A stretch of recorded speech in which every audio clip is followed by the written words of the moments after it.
Bismillahirrahmanirrahim. Assalamualaikum warahmatullahi wabarakatuh.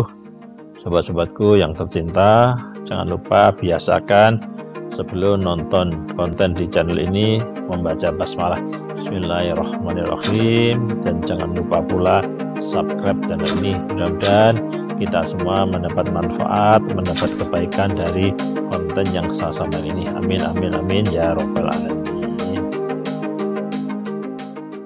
Hati itu bagaikan telaga. Materi layanan, bimbingan dan konseling SMA SMK. Manajemen diri. Sang tua yang bijak. Suatu ketika hiduplah seorang tua yang bijak. Pada suatu pagi datanglah seorang anak muda yang sedang dirundung banyak masalah. Langkahnya gontai dan air matanya yang ruwet. Tamu itu memang tampak seperti orang yang tidak bahagia. Singkat kata, tanpa membuang waktu, tanpa membuang tempo, pemuda itu menceritakan semua masalahnya. Pak tua yang bijak hanya mendengarkannya dengan seksama. Lalu ia mengambil segenggam garam dan meminta tamunya untuk mengambil segelas air. Ditaburkannya garam itu ke dalam gelas. Lalu diaduknya perlahan. Kata Pak tua, coba minum ini dan katakan bagaimana rasanya. Begitulah ujar Pak tua. Kata pemuda itu, pahit sekali, jawab sang tamu sambil meludah ke samping. Pak tua itu sedikit tersenyum. Ia lalu mengajak tamunya ini untuk berjalan ke tepi telaga di dalam hutan dekat tempat tinggalnya. Kedua orang itu berjalan berdampingan. Dan akhirnya setelah beberapa saat sampailah mereka ke tepi telaga yang tenang itu. Pak tua itu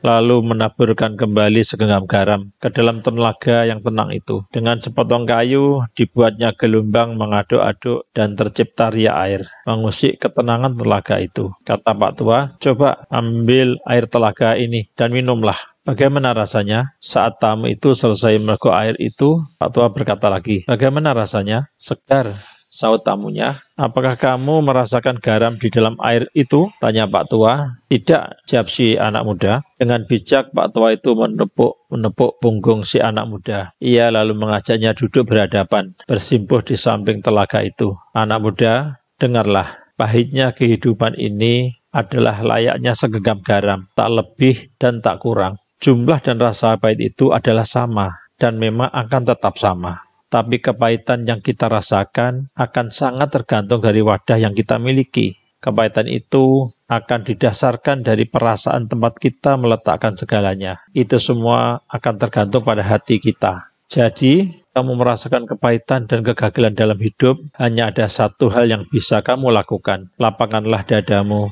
menerima semuanya. Luaskanlah hatimu untuk menampung setiap kepahitan itu. Pak tua itu lalu kembali memberikan nasihat. Hatimu adalah wadah itu. Perasaanmu adalah tempat itu. Kalbumu adalah tempat kamu menampung segalanya. Jadi jangan jadikan hatimu itu seperti gelas. Buatlah laksana telaga yang mampu meredam setiap kepahitan itu dan merubahnya menjadi kesegaran dan kebahagiaan. Kemudian keduanya beranjak pulang. Akhirnya mereka sama-sama belajar hari itu, dan Pak tua, si orang bijak itu kembali menyimpan segenggam garam untuk anak muda yang lain yang sering datang padanya membawa keresahan jiwa. Terima kasih sudah menonton channel ini. Semoga bermanfaat. Assalamualaikum warahmatullahi wabarakatuh.